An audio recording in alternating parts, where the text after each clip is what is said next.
Welcome to episode 5 of Assault Rifle Basics. I'm your host, Perry Lloyd. And I'm his co-host, Buck Tyrell.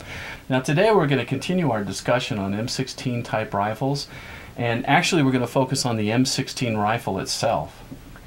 Now before we do that, I believe last week you and Laren, you covered some styles of the M16. I think it was the A1 and the A2.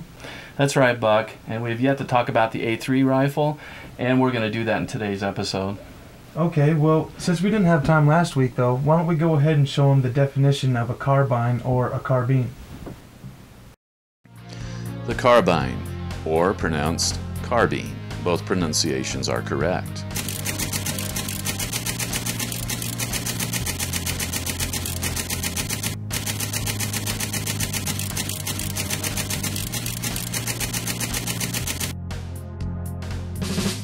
Generally, a carbine was developed for the cavalry as it was easier to carry on horseback. Carbines today are developed for pretty much the same reason. They're more convenient when riding in a truck, armored personnel carrier, helicopter, or aircraft, and also when engaging in close-range combat. Carbines do sacrifice long-range accuracy. It's time now to cover the M16. You'll notice that it's the A3 style. It has a flat top. However, I understand you can attach a handle to it if you want to. Now that flat top, it's covered with a Picatinny rail. Now that's so you can attach basically any accessory like a sight or a scope. Now when you watch this footage, make sure you pay attention to the different firing modes, because you're going to get a really good close-up of the safety switch. We're going to now hear from Sterling Morris, manager of Impact Guns.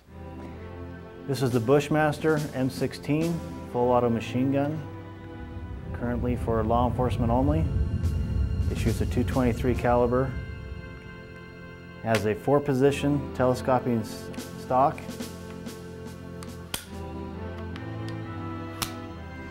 This is designed for different applications. If you are wearing body armor for law enforcement, it allows for the extra space that is needed to maneuver the gun.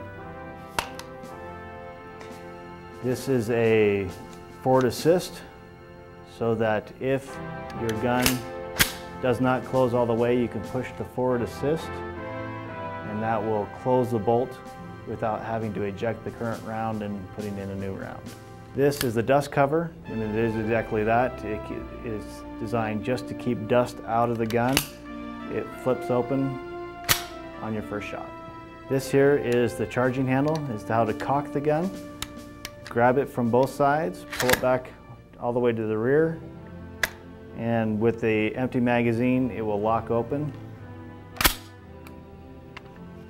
On the side here is the magazine catch.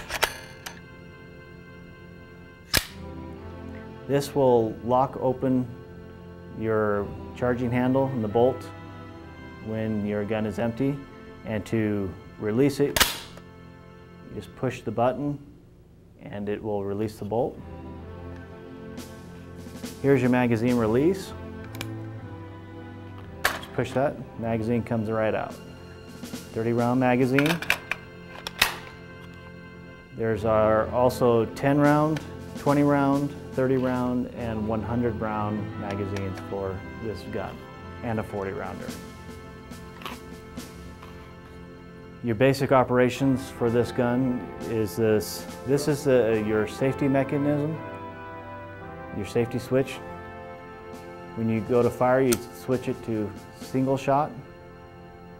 And then for law enforcement or military, it has a 3rd position for full auto. There are some guns that are equipped with a in-between position, which is a 3-round burst. This one is just single or full auto. So why did they go with the 3-round burst? Well, actually, I think Sterling Morris is going to cover that. With full auto as well, the rise of the muzzle, because as you shoot a machine gun, the gun tends to want to rise up. So 3-round burst will limit the amount of rise that you will get out of a machine gun. It'll keep the gun a little bit more controllable. This is a flat top model gun, which just means that the carry handle has been removed. It has flip up sights on the rear. so that you can use it in either position. Down position is for if you have a red dot sights or a scope, so that you can get it out of your way and use that optic. Or if your optics fail and you need your iron sights, they're right there.